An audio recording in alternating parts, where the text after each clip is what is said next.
Ang nakaraan. Kailangan ng tulong ng ating bida na kalabanan ang dalawang higanteng halimaw, kaya tinawag nito si Shirts. Pero hindi pa sapat ang lakas ni Shirts para kaharipan ang isa sa Nephilim at si Fred Ik. Kaya pinadala ito ni Sean kay Ero at kay Caligorn para bigyan ito ng bagong lakas.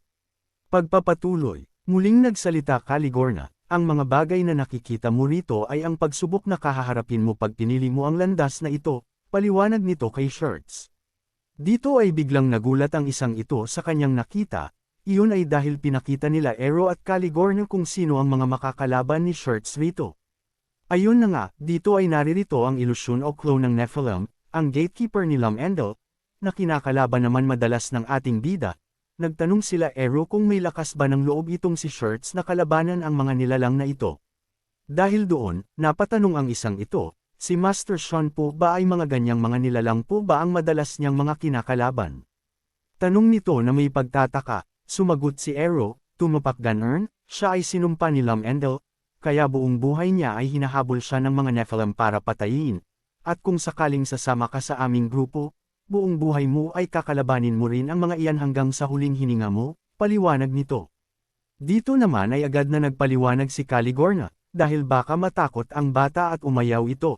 Sabi niya, hindi ibig sabihin na mag-isa ka lang lalaban ka na kasama ni Sean, di ba Ero? Tanong nito, na may pagbanta pa sa tinginan nito, kasi pag umayaw si Shirts, mababawasan sila ng follower at hihina ang kanilang lakas, bawat follower ay mahalaga, na sumang-ayon na lang si Ero. Nakatitig talaga si Shirts sa nilalang na ito, napaabi pa sa kanyang sarili na kailangan niyang kalabanan ang mga ganitong halimaw hanggang kamatayan niya, kung iisipin lang raw ay talagang nakakatakot na. Kaya lang biglang naalala nito ang mga panahon kung paano siya minaliit ng mga taong nasa paligid niya. Kaya lang hindi siya lumakas ng sarili niya, dahil sa ating bida kaya niya narating kung saan siya naruroon ngayon. Dahil rin kay Sean ay nagawa na niyang tumayo ng may sariling paninindigan sa harap ng kasamaan ng kanilang angkan, para ipaglaban ang katotohanan at tama. Kaya dito ay sigurado sa isang bagay si Shirts, pagkasama raw niya ang ating bida, tiyak na mas lalo pa siyang lalakas kaysa noon at ngayon. Kaya dito ay buo ang loob niya na makita ang kalalabasan hanggang dulo, kaya wala na siyang pakialam kung sino pa ang kanyang mga makakalaban kung pipiliin niya ang landas na ito. Dahil doon, ang gods and goddesses sa likuran na sila Ero at Caligorn ay nag-appear na lang sa tuwa. Sabi ni Shirts, mananatili ako sa tabi ni Sean, magiging miyembro ako ng Mist. Dahil doon, nakapagdesisyon na rin si Caligorn, kung ganon, ibibigay na namin sa iyo ang kapangyarihan na kailangan mo ngayon, na napalingon naman kaagad si Shirts sa kung anong kapangyarihan iyon. Sabi naman ni Ero, sigurado ka ba sa bagay na ito, ilagay muna natin siya sa pagsubok. Kaya lang mahalaga kay Caligorn ang bawat bilang ng follower, kaya sabi nito, tumahimik ka kung ayaw mong masaktan, baka magbago pa ang isip niyan, yari ka talaga sa akin, sabi nito, okay. Tanging sagot ni Ero, sabi ni Caligorn, Shirts Labi Harner, ipagkakaloob ko sa iyo ngayon ang lakas na hindi kayang abutin ng isang tao, at ito ang patunay na kami ang gods and goddesses na iyong pinaglilingkuran. Dito ay biglang gumalaw ang tubig sa ilalim na parang hinihigop si Shirts kaya biglang natarante ito ngayon, ikaw ngayon ay isa na sa mga lumalakad sa kadiliman. Ano ito, gulat at takot na sabi ni Shirts sa nangyayari sa kanya ngayon, dahil para siya siyang kinakain ng tubig. Matapos kumilos ni Caligorn na, bigyan ng bagong lakas si Shirts, si Ero naman ang lumapit, ako na si Ero. Ang Diyos ng Black Fog, pinagkakalooban rin kita ng kapangyarihan ng Mist. Dalawang kapangyarihan ang nakay Shirts ngayon, kapangyarihan ng Darkness at ng Mist, galawang assassin na taglay rin ang lakas na hawak ang kamatayan. Sabi ni Ero, linisin mo at burahin ang lahat ng masama sa mundo kasama ng Black Fog, iyon ang misyon mo bilang miyembro ng Mist. Ayun na nga, Wallenjo, ibang-iba na ang itsura ngayon ni Shirts, ang kanyang buhok ay mas tumingkad ang yulay nito. At may sungay na rin ito, at taglay ang kapangyarihan ng Darkness at Mist, ang kapangyarihan na ito ay ang Thick Fog, Armament Awakening. Naririto na nga ngayon si Shirts sa lugar kung saan naroroon ang dalawang higanteng halimaw na naglalaban, sabi nitong Nephilim, nakakadiring mana, ikaw ba ay tagasunod rin ng mga hanggal na Diyos-Diyos ang iyon? Ang isang ito naman ay nagulat sa kanyang nakita, dahil dito ay nagawang pigilan ni Shirts ang suntok ng Nephilim at nitong si Frederick na nasa anyong halimaw. Hindi lamang iyon, dahil pinag-aatake pa sila nitong si Shirts nang walang ketikot-takot, nagagawa niyang pumalag na sa dalawang ito. Fog Sword, Raging Fog Storm, tawag ni Shirts sa teknik niya na kanyang gagamitin, dahil sabay niyang kinakalaban ang dalawang ito abot ng kanyang makakaya. Ang unang inatake ni Shirts para tapusin ang isang ito na walang kamatayan, hiniwanang napakabilis ni Shirts itong si Frederick. Dito ay nagtataka ang isang ito, nang pinagmulan raw ng lakas ni Shirts ay hindi niya alam, at ang aura na nasa paligid ni Shirts ay ibang-iba na, paano raw gumagamit ng kapangyarihan si Shirts na katulad kay Sean Ver. Kaya galit na galit itong si Frederick, kailangan raw niyang mapatay ang isang ito dahil sa kawalang hiyaan nito laban kay Lomendel. Kaya lang bago makarating ang pag-atake ni Frederick kay Shirts, may isang sumugod, Fog Sword, Assault, na tinagpas ang galamay ng kalaban na umatake kay Shirts para pigilan ito. Naririto na nga ang ating bida, nasa tabi ni Shirts, nagtanong itong si Frederick, Sean Ver, ikaw na ang may gawa kung bakit naging ganyan kasama ang aura ng batang iyan? Tanong nito na kala mo ang linas napakaraming tao ang pinatay nitong si Frederick para maabot ang lakas nito.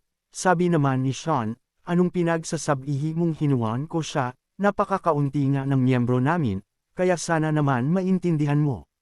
Dito naman napakaraming kapangyarihan na ang kay Sean, dahil taglay niya ang kapangyarihan ng Mist mula kay Ero, kapangyarihan ng Darkness o Death mula kay Caligorna, at may nakuha rin itong kapangyarihan mula kay Lomendel dahil kay Durandart sa espada ni Ashel. Sabi nito, at isa pa, di ba wala namang kwenta sa inyo si Shirts, sa amin mahalaga siya, at may pakinabang, kaya maghanda ka na ngayon. Dito naman ay nagsalita si Caligorna sa anyo ng isang manika, sabi nito, maaasahan naman kita di ba aking tagasunod. Tanong nito, nagulat itong si Shirts bakit mukhang lumang manika si Caligorna na isang goddess, syempre naman, agot nito. Sabi naman nitong isang ito, wala na akong pakialam pa, sisiguraduhin kong pagbabayaran ninyo ang pagsira sa mga plano ko, galit na sabi ng halimaw na ito.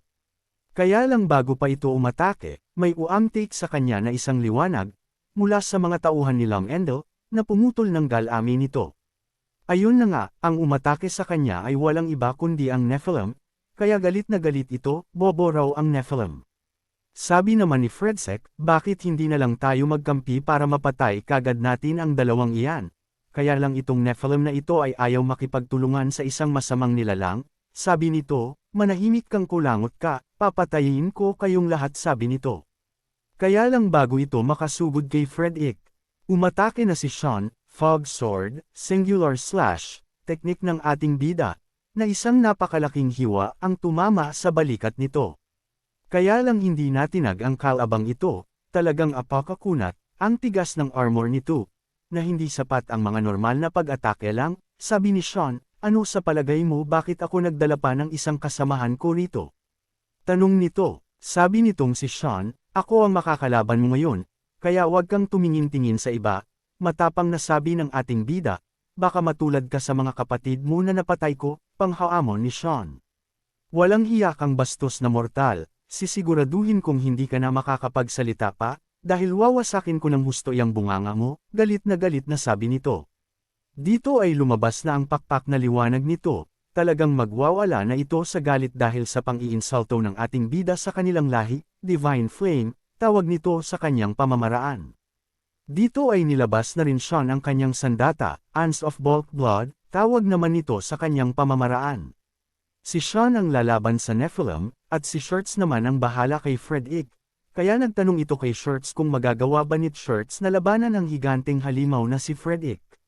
Dito ay ngumiti ang isang ito ng buong tapang, huwag kang mag-alala master, akong bahala sa isang ito, matapang na sagot nito. Ayun na nga, dito ay kianharap na ni Shirts ang isang ito, para magawa ni Sean na kalabanan ng buo ang Nephilim na walang istorbo, at hindi rin mapahamak ang mga tao. Dito ay nagtaka si Shirts, dahil ang kanyang mga pag-atake ngayon ay gumagana laban kay Frederick. Kaya talagang ganado ito sa kasabikan, ang sarap raw sa pakiramdam na patayin ang mga nilalang na siyang gumawa ng pagkawasak sa kanilang pamilya. Dito ay gulat na gulat ang isang ito, dahil ang mga mata raw ni Shirts ay ibang-iba na, hindi na raw ito tulad ng sa taong si Shirts na kilala niya noon. Hindi rin masundan na ng mata mga ang galawan ni Shirts, dahil nga sa nakuha nito ang lakas ng isang mist mula kay Arrow, assassin na sa bilis ang galawan nito. Thick Fog, Blade Shadow, tawag nito sa kanyang pamamaraan, at pinakawalan niya ito papunta kay Freddick para hindi abalahin si Sean. Dito nga ay sapol na sapol ang higanteng halimaw na ito, sumabog ang mga teknik ni Shirts laban kay Freddick. Sabi naman ni Sean, ngayon, tayo dalawa naman ang maglaban ngayon, sabi nito. Second form, Harvester, tawag nito sa ikalawang anyo ng kanyang sandata, na naging karet ni kamatayan ang anyo nito ngayon. Walang kwenta, padalos-dalos na bata, sigaw nito, sumugod ka lang at mamatay sa sarili mong sumpa. Sigaw nito na susuntukan ng ating bida, na ang ating bida naman ngayon ay sumugod na rin at talagang makikipagsabayan ito sa Nephilim, Fog Sword, Fog Rupture. Sa kabilang banda naman, sa lugar kung saan naroroon ang mga tao, dito ang isang ito na mummy ay unti-unti naglalaho dahil sa ginagawa ng prinsesa. Patuloy si Princess Arin sa paggamit ng reverse magic nito para burahin ang mga mummy sa lugar na ito, na ang maabyutin ng mahika ay talagang naglalaho ngayon. Patuloy at paulit-ulit na binabasa ni Arin ang Dispel Magic, hanggat may nakikita itong mga mummy sa bayan ay talagang hindi ito tumitigil sa kanyang ginagawa ngayon. Matapos ng mga sandaling iyon, ay agad na sinara ni Arin ang aklat na ito, dahil naubos na niya ang mga mummy sa lugar na ito, at kailangang lumipat ng lugar para tuluyan ng ubusin pa ang lahat. Agad na lumingon ito kay Gale, ito lang ba ang lahat ng mga mummy ngayon? Wala na ba sa ibang lugar? Tanong nito, opo, mukhang ang ibang mga mummy sa paligid ay nawala na rin po, sagot naman ni Gale, baka mayroon pa sa iban, pakitignan na lang utos ng prinsesa. Agad namang tumingin si Gale sa mga sundalong ito ng Labi Harner, sabi ni Gale, narinig naman. Ninyo ang prinsesa diba, bilasan ninyo tignan ang paligid baka may mga mummy pa, masusunod po, sagot ng mga ito. Nang umalis ang mga ito, nagtataka sila bakit kailangan nilang sumunod sa utos ni Gale, sabi naman ng isa, ano ka ba, hindi mo ba kayang basahin ang sitwasyon? Ang ating pinuno ang hindi na makita kung saan, at ang prinsesa na at mga kasama niya ngayon ang gumagawa ng paraan para maligtas tayong lahat rito. Dito nga ay ubos na ang mga mummy sa lugar na ito, at wala silang kaalam-alam kung saan naruroon ang pinuno ng pamilya. Ayon na nga, sa isang bahagi ng teritoryo ng Labi Harner ay may mga natitira pa ring mga halimaw rito, ngayon, na kinakalaban naman ni Oliver. Flare, tawag nito sa kanyang pamamaraan para ubusin naman ang mga halimaw sa lugar na ito. Marami pa ring mga tao sa lugar na ito na kanya-kanyang takbuhan para iligtas ang kanilang buhay. Bilasan ninyo, dito ang daan utos ni Oliver. Maraming salamat po kamahalang Oliver, sabi ng mga ito. Kainis, sobrang late na ang dating ko, sabi nito, na patuloy na pinupuksa ang mga mummy sa lugar na ito ng may inis. Kaya lang talagang napakarami ng mga mummy rito, parang hindi pa nga ata nauubos ang mga ito. Saan ba nanggagaling ang mga ito? Tanong ni Oliver, dahil para raw hindi nauubos ang mga ito. Talagang unli-respond ang mga ito, na hindi na malaman kung paano pa uubusin ito ni Oliver, gayong siya lang mag-isa ngayon sa lugar na ito. Kaya lang dahil nga sa malinaw sa kanya na ang kanyang pamilya ang may kagagawa ng kaguluhang ito, itataya na raw niya ang kanyang buhay para labanan ang mga ito. Kaya nagdesisyon ito na dito raw malilibing ang kanyang katawan, na ang ibig sabihin ay magpapakamatay na siya para lang pigilan ang mga halimaw. At ayun na nga, agad nagtakbuhan ang mga mummy na parang zombie, nagmamadali na kagatin si Oliver ngayon. Dinakot ni Oliver ang mukha ng isang mummy na una niyang nakita. Gulat naman ang mga bantay na dumating dahil nakikilala nila si Oliver na lumalaban na mag-isa ngayon. Young Master Oliver, sigaw ng mga tauhan, sabi naman ng isang ito na napapaligiran na Jemga Mummy, huwag kayong lumapit rito, ako na ang bahala sa mga ito, utos nito. Kaya lang sobrang dami talaga ng mga halimaw, kaya nag-aalala ang mga bantay. Napakarami pong mga mummy, tutulong po kami, sabi ng mga ito, sabi ko sa inyo wag na kayong lumapit pa rito. Ayaw na idamay pa ni Oliver ang mga tauhan nila sa kasamaan ng kanyang ama, ito na raw ang kanyang karma ngayon. Ang mamatay sa lugar na ito para protektahan ang taong bayan, dapat raw kasi noong umpisa pa lang nang malaman niya ang kasamaan ng kanyang ama ay pinigilan na niya ito. Dito nga ay talagang pinutakti na ng husto si Oliver ng napakaraming mummy, kaunti na lang ay makakagat na siya ng mga ito, Naiinis siya bakit raw si Shirts pinigilan ng kanyang ama, pero siya wala siyang ginawa noon. Nakakahiya raw, gayong siya ang pinaka-kuya sa kanilang lahat, at wala siyang ginawa, na ngayon nga ay talagang dinumog na ito ng mga mami, at wawasakin ang ulo nito ng mga halimaw, dahil raw sa kanyang kapabayaan, nararapat lang raw siyang mamatay ng ganito. Kaya lang bago tuluyang mapatay si Oliver ng napakaraming mami, biglang naglaho ang mga ito. Iyon ay dahil dumating na ang prinsesa sa lugar na ito para ubusin ang mga natitira pang mami sa lugar na ito at iligtas rin si Oliver. Nakilala ni Arin si Oliver, at sabi nito na mukhang si Oliver raw ay nanggaling sa kastilyo ng pinuno ng pamilyang Labi Harner. Agad na naglakad at lumapit si Arin kay Oliver, sabi nito, may gusto akong itanong sa iyo. Nakita mo ba ang dati kong mapapangasawa na si Sean Ver? Tanong nito kay Oliver na may mukhang galit na galit. Magagawa kayang magtagumpay ni Sean laban sa malakas na uri ng Nephilim? Abangan!